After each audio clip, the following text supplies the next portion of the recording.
Welcome, everyone, to another Kitecast. This is Patrick Spencer, your host for today's show. I'm joined today by Chet Hayes, the Chief Technology Officer over at Vertosoft, which is one of the partners that we have here at Kiteworks. And I'm really excited to speak with you today, Chet. Thanks for joining me. No, Patrick, appreciate it. Looking forward to the conversation. Now, you have a background. You and I were speaking beforehand, and our paths have sort of crossed. We know a lot of folks who we worked with at Sun Microsystems. I don't think the two of us, unfortunately, ever had a chance to meet when we were there. But your background has evolved over the years. Obviously, a technologist. You were in the Sun Java Center when you're over at Sun 15, 20 years ago. We're both getting old, I hate to tell you. Yeah, that was a long time ago.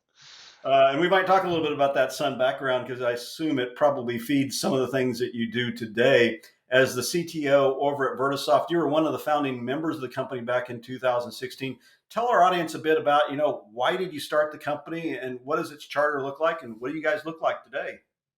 No, I appreciate that. Yeah. My background largely has been both on, I'll call it the software development side, as well as the product management side for both commercial software companies and focused on the public sector. And back after Sun Microsystems, I joined a company called BEA, another one of those companies that was acquired by Oracle, but it was all about the Java, the Java application server at the time. And while there, I met Jay Colavita. We worked together, and that's where we first met. And Jay is the main founder of Vertosoft, and we got along well. And when Oracle bought us, we both went our separate ways. We were friends. We stayed in contact, and after that, he was at IBM and Immix, and I was at SAIC and some other smaller integrators. And Jay realized in terms of what he was doing, he saw all these small companies coming to these big resellers trying to get help, but they weren't set up to help these emerging tech companies. And on the flip side, when I was at SAIC, we were always looking for the next best thing, these emerging tech companies that we could use on a program to try to give us a good competitive differentiator in our bids to really help us in our P-win. And I remember one day we're having lunch at McCormick's there in Tyson's Corner off of West Park, and Jay's like, I think I've got this idea. And a few years later, everything sort of gelled around that. And in 2016, Vertosoft was born with really our focus is helping these emerging tech companies who really don't know how to do business with the government to help them crack that market, and at the same time work with the system integrators and the government to bring some of this emerging tech into these organizations to really both impact the mission from a government perspective and help these system integrators give them a competitive differentiator in their bids. Interesting. Now, I assume, many of uh, the partners, the channel partners that exist out in the marketplace for the technology companies, the founders and the folks in your role probably don't have the breadth of technical experience and expertise that you bring to the table as the CTO with your Sun Microsystems background that we talked about and so forth. That gives you an advantage because you probably have a better grasp in terms of how all that technology works that you're trying to integrate for these government agencies. Well, I hope so. Hopefully that's why they come to use us. One of the things I think that we do well is we understand how the government issues RFPs, how these projects work. We understand how the system integrators look to go to market. And so when a product company comes to us and says they need some help, they'll explain to us how their product works in the terms of bits and bytes of, hey, we can do X really well. If it's machine learning, we can generate models faster than X or whatever it is. But we can take that and turn that around and translate that into the value, what that means for either the agency or the integrator to help them position themselves in terms of, here's how we're going to win that contract. And so understanding how that fits into the broader ecosystem, who it has to integrate with, I think we provide a lot of value in that, and how to help them take their marketing language and turn it into proposal language, so that at the end of the day they come off in a better position to win. You bring up an interesting topic, this topic of integration. You and I have been around a long time. Everyone's talked about it for years and years and years, right? Everything sits in its own silo. Everyone has a new solution. We're going to break down all those silos and we're going to integrate everything. You're going to have one dashboard, one view, one throat to choke, and so forth. Have we made progress on that front? Where are we at? And where is the government at in terms of realizing that bigger vision? I guess I would say progress is getting made, but there's still a long way to go. Right now, we're seeing a lot of activity around the concept of governance. There's a lot going on in the machine learning, artificial intelligence space. Again, if the buzzwords, at least of today, you're hearing these things called data lakes and data fabrics. Organizations are trying to get their hands around all this data. There's this data sharing. How do you get data from one agency to another agency securely? So it's all coming in that genesis of around how do you govern it? How do you make sure the provenance is good, the pedigree is good, that if this is really the right data? So we're seeing a lot of activities around that across all agencies, both civilian and DoD and the IC. But I still think there's still quite a ways to go. Hmm. And you're talking about all this data, it's unstructured. Some of it's at rest, some of it's shared between systems, shared in different ways, emailed, file sharing, managed file transfer, web forms, variety of different Secure ways. FTP, all that sort of stuff still Yeah, exists. yeah, exactly.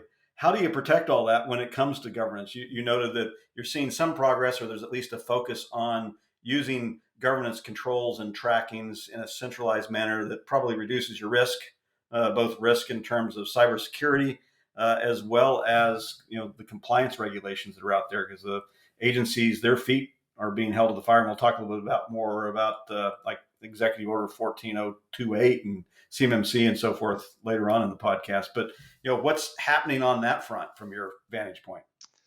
We're again buzzword compliant. We're seeing a lot of talk around zero trust. Organizations have realized that I'll call it the old school way of creating the hard outer shell, the castle and the moat type of thing, right? You build this perimeter that you try to make secure, and then anything inside, if anybody who can get in, who's on that trusted network, if you will, should be trusted. And so we're seeing a lot of activity around realizing that's not a good approach. So you're going in and moving, saying, okay, just because you're on the network doesn't mean you're going to be trusted until you go through a variety of different things. So zero trust is a big thing right now in terms of data access. It'll probably get to it as we talk about maybe some of the other stuff, but I would say the architectures today of what we're seeing, especially with the advent of 5G, we're seeing the data center expand out from actually the four walls of an organization out to the edge. And as the network pipes get bigger, organizations are trying to figure out how do we govern and secure this data, whether it's within the data center or whether it's out on some mobile device somewhere in a theater of operations. So a lot of activity around those things right now. We're getting ready to work on our annual survey report that we produce here at Kiteworks. And one of the areas of questions that I formulated is in relationship to data classification. So you have these government agencies that have all different types of data. It's unstructured, it's spread all over the network, like you just said, lots of different applications, lots of different content types. Where's the government at when it comes to classifying their data? Is it still a manual process? Is it automated, or have we still need to start that process? Where are we at? Somewhere in between, depending on the organization. We've worked with a couple of different organizations where they have rolled out an enterprise data catalog where they have done a pretty good job of collecting to understand where or what all the data they have. They've been able to provide some guidance to the fidelity of that data. Is it good, bad? They've been able to say, hey, if you need to get to this type of data, here's some standard queries that we're going to put out there that you know how to get to. So data governance has come a long way. I think we're some ways to go there. We've worked with the Advana program, where they have an enterprise data catalog that's there largely around initially financial data. So organizations who are trying to work with like unmatched transactions and some other stuff, there's that data is going in there and people can figure that out. So again, depends on the organization. Some are more mature than others, but I think people are understanding that, hey, we need to get there. We need those types of things to get us there. I assume that's a foundational element when it comes to protecting your data and ensuring that you're in compliance. You got to know what types of data you have and where it resides to start with. Yep, you got to know where it's at. You got to understand, where the system of record is. You have to understand how it moves. There's a lot of conversation that we're hearing about, data in motion. You'll hear different companies talk about that type of architecture versus focusing just on, standing data. But in order to be effective with that, you have to understand what that data is. To your point, the data classification, a lot of it is still unstructured. Being able to process that, being able to manage that, know where it's at, yeah. Again, I would say the industry and the government itself is making strides on that. We're seeing lots of activity around that, but and I think even this next year, I think we'll see a lot more focus on that as well. You mentioned artificial intelligence. Do you foresee that AI will be used in that arena? And what other areas, when it comes to cybersecurity and governance, do you foresee that AI will play a critical role? Yeah, AI is definitely here to stay. I would say if you're not doing or looking at some form of machine learning or AI, you're probably behind the times, regardless of what space you're dealing in, whether it's security or anything else.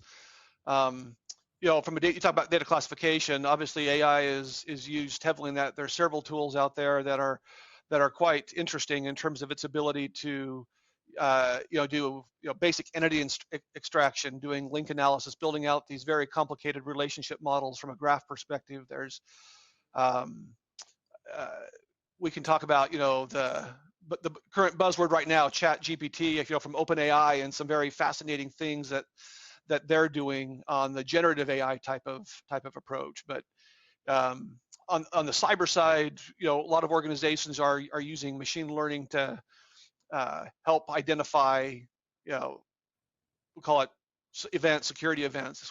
If something broken is something not broken, and we're seeing a significant uptick in that.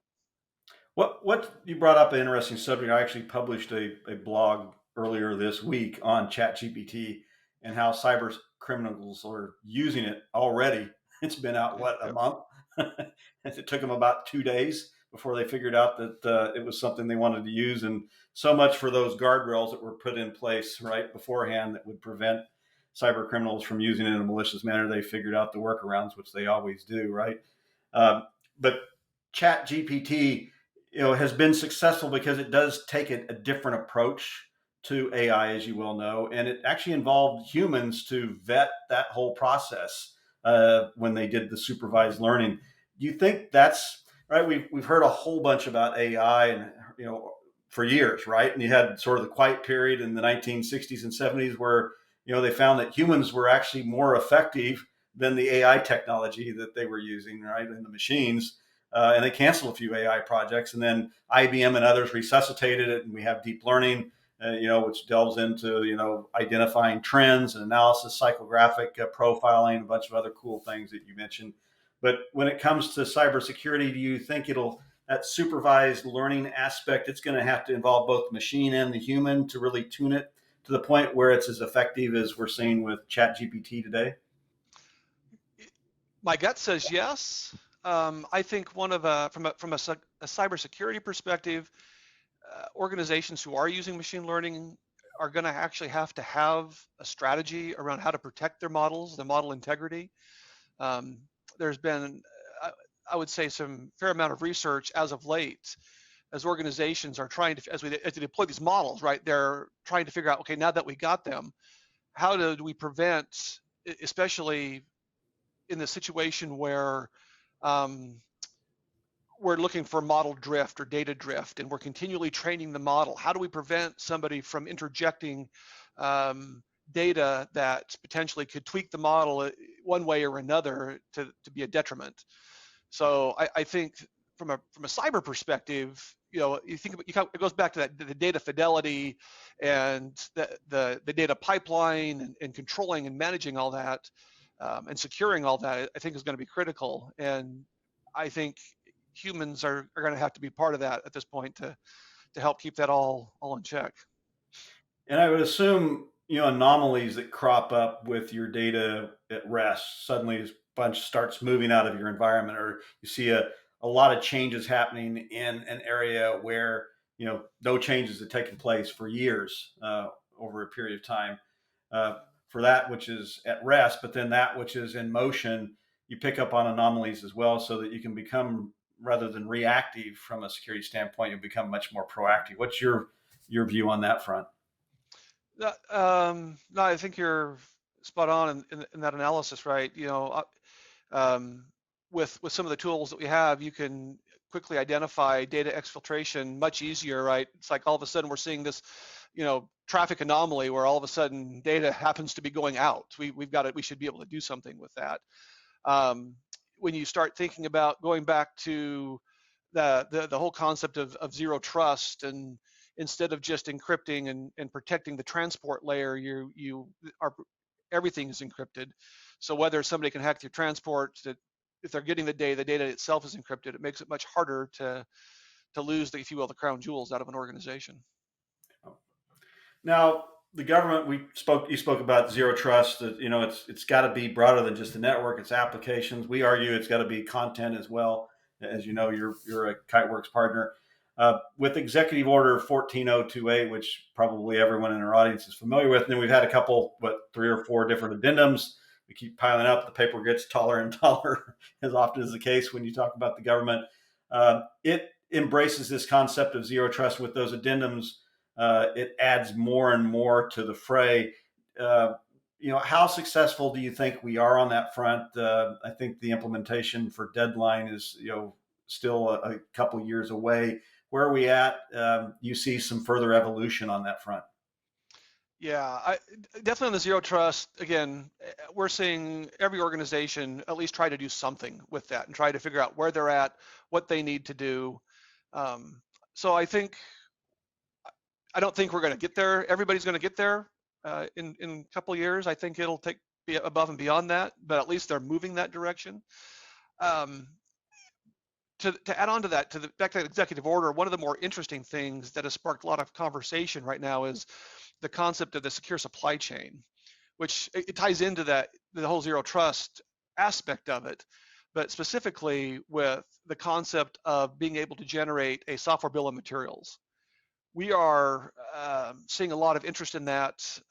Both, CISA's got a working group about the SBOM activity. We've got, we're seeing contracts, these large GWACs that are coming out. They're putting the secure supply chain language inside these contracts. And as these two things come together, especially this concept of SBOM, it'll be an interesting time for software companies who are building software that they want to sell to the government on what's going to happen with the whole SBOM thing. Are they going to have to be forced to generate it and provide it? Lots of conversation around that now. We think that's very interesting for a lot of our manufacturers going forward.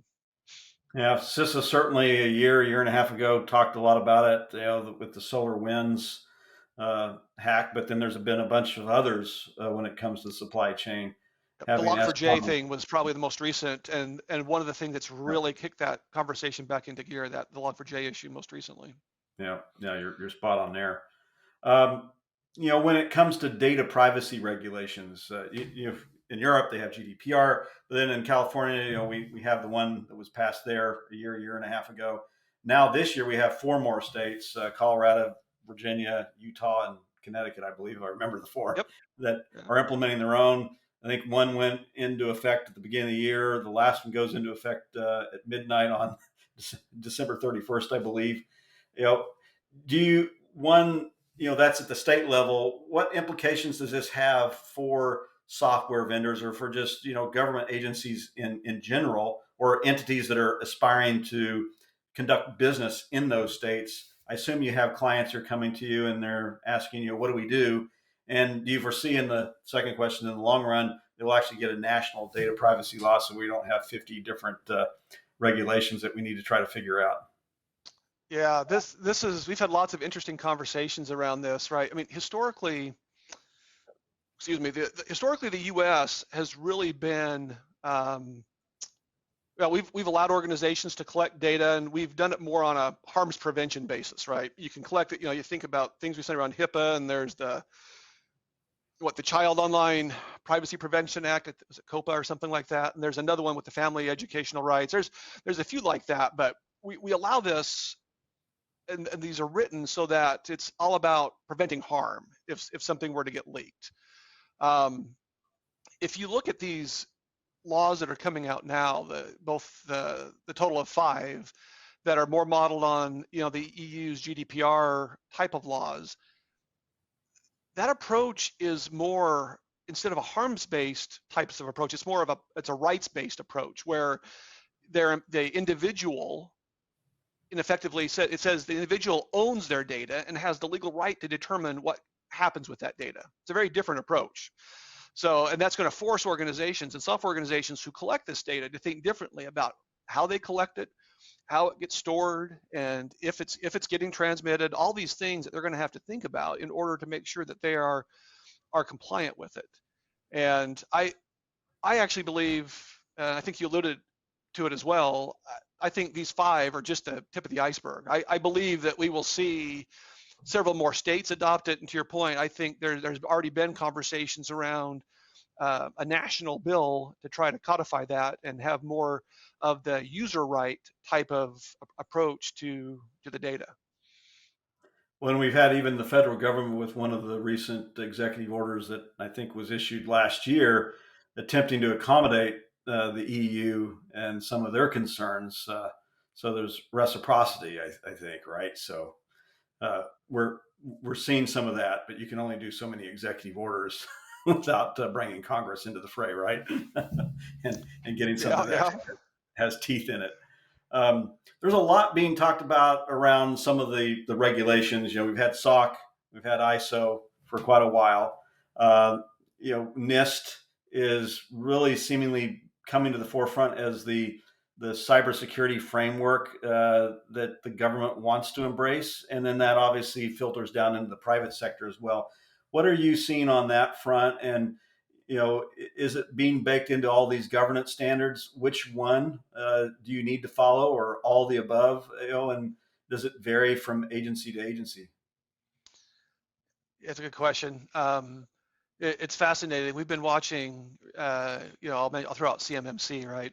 That's been out there on the DoD side now for several years. It's gone through a couple. You got 1.0. It's gone through a couple of machinations. Now we're in CMMC 2.0. There was a report just recently where I think the rulemaking on that's going to take a little bit longer. So it may still yet be another year before we see that actually become a formal rule. But the goodness with that, and to your point about NIST, I think this has been around a while. If we go back and we look at NIST 20, 800, 171, and even 853, right?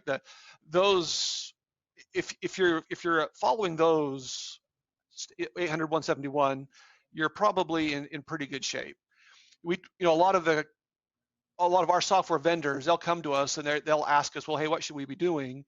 And a lot of them are going down the SOC 2 Type 2 avenue, and that's a reasonable approach and a good approach, especially if they're SaaS-based, because that will be a good starting point when they start moving into FedRAMP.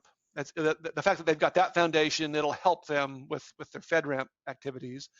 But we always tell anybody outside of that, I said, go back and look at 800, 171, because if you're doing that, you'll probably have the majority of what you need. And you're supposed to, if you're doing stuff in the DoD, you should be doing like 800, 171 anyway. But it's a great starting point for them to look at. And even CMMC 2.0, the baseline of that, they went back and mapped it to the NIST controls there. So I think that is a great place to start for most software companies. When you brought up CMMC, that's a good segue. That was my next question for you, actually. when you deal with a lot of DoD suppliers that are coming to you, probably needing help, uh, your guidance in terms of what technology stack they should put into place. I we had a webinar this week actually, and there's an interesting data point that I called out. I believe it's like 71% have done their self attestation for level two, or it's of those who've done self attestation, 71% say they're compliant. For those that have gone through the DoD, 29% say they're compliant. That's a huge gap when you think about it, right? So That's a huge gap. there's overconfidence. It sounds like probably, and maybe they need to be looking to system integrators and experts in this space to help guide them through the process. It sounds like. Yeah, one of the things, yeah, absolutely, to your point, and there's some great, uh, I would say great technology that exists out there in the market that can help them with a variety of things. There's a reason that we're working with Kiteworks. Kiteworks can definitely help with a lot of that from a data protection perspective and data transport. Some other things if you think about mobile device and protecting the stuff at the edge, there's some stuff that's most organizations just may not have internally. They're going to need some help with. So it's going to be a combination of making sure you've got your policies in place. If they don't know how to do policies, there's definitely companies that can help them craft that. But at the end of the day, you've got to implement the policy, and so it's a variety of different ways to do that. And so we try to hook up a lot of our partners with each other where we know that it can help them check those boxes and make them compliant, help them become compliant. Yeah, are you finding that most of the DoD suppliers who are coming to you now, how far along are they in terms of CMMC certification? Are they just starting the process, or they were rejected and they found that they had 30 different controls that they still need to address that they didn't pass, or what are you seeing on that front? It's a good question. I mean, it's hit or miss depending on the organization. Like I said, if an organization has already gone through the SOC 2 Type 2 stuff for their own for on the commercial side that they were doing, they're in decent shape for the most part that we've seen.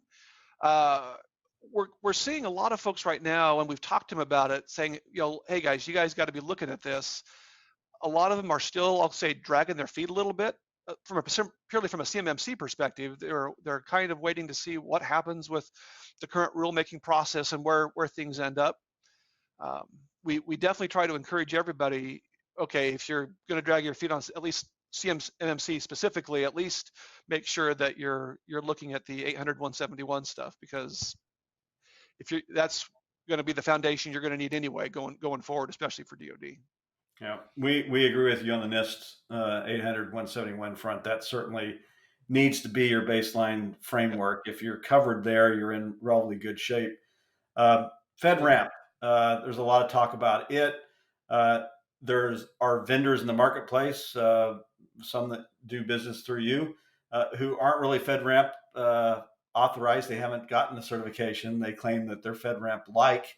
There is a difference when it comes to those that are certified, which Kiteworks fortunately is, right? Yep. And those who aren't. Is that something that you evaluate when you determine which technology companies you want to recommend to the federal government?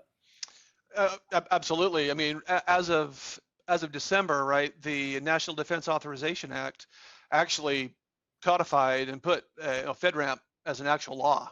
So, but even before then, all the civilian agencies for sure were like, hey, if you've got a SaaS offering, it needs to be FedRAMP.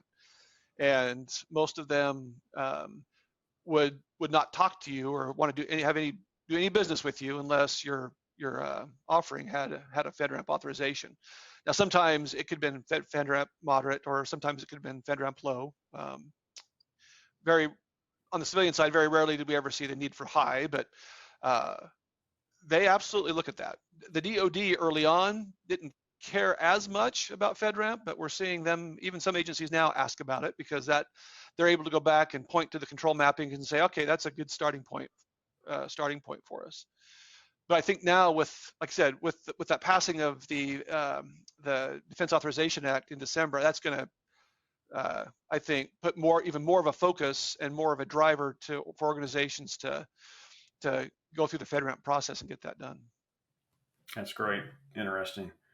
Um, when you look at your business, you work with the federal government, you work with state and local governments as well. Um, there's a difference between their requirements. What's similar and what's different. And if you're a business out there that wants to do business with the federal government, or maybe and you've been doing business with state and local governments, what are some of the things that you need to tackle in order to prepare your business to do so? That's a great question. Obviously, federal, right? We talked about FedRAMP, especially if you're a SaaS offering. That's really critical at this point. Um, on the state and local, ironically, it's sort of, I won't say the Wild West to some degree, but each state gets to do their own thing. We are starting to see the advent of this thing called state ramp. In some cases, Texas has a Texas ramp. Um, the good thing is if you do have FedRAMP, there's some reciprocity between the two other things. But if you don't have state ramp, or sorry, if you don't have FedRAMP, but yet you want to do business in the state and local arena, and maybe that's what your offering is really targeted toward, some states are going to start that concept of state ramp. Now, if you go back again, a lot of it is built around the SOC 2 Type 2 control sets. So again, if you're back and you're looking at that, that'll help you get there. But um, I would say I think we're seeing more and more of that. We'll probably see more and more of those types of things spread out into the state and local space as we go forward. When it comes to content, to go back to that, we talked about classification and so forth, governance controls. You know, where do you see that going today? There's some solutions like Kiteworks that allow you to control it at the user level, right? I want to share something with you, but I only want you to view it. I don't want you to send it outside your organization. Maybe I'm collaborating with you. I want you to be able to edit it. I don't want you to download it and so forth. There's lots of different permutations on that front. But a lot of these regulations that exist at the government level want it controlled at that system administrator level, where and reported on it at the same time, right? From a tracking standpoint, that you know Chet could do this, this, and this. It's just not Patrick controlling that access, but it's control at the higher level within the organization. What do you see happening on that front? Is that going to become more and more prevalent, and will they begin to put some teeth in it with some of the regulations that exist today by adding those components? That's a great question. I think we will see more of that, especially in the more tightly regulated industries, in the areas like you think of like healthcare. My background, I spent a lot of time doing some stuff in the IC, and I think about how some of the data flowed there and how they wanted to control it. The answer, yes, I think we'll see more of that, and the ability to manage and track and provide the governance around who can see what can they see. Is it edit only? Can they see parts of it? Can they see all this data or only parts of the data? That will just continue to grow, especially as organizations start to share more and more data with each other. I think that becomes a bigger issue. And your reference to the supply chain and S-bombs, obviously, that this element of supply chain risk and supply chain risk management plays into that factor as well, because a lot of this content's just not staying within the confines, the walls of one organization, but it's literally being exposed to thousands based on our study last year of organizations, thousands of third parties.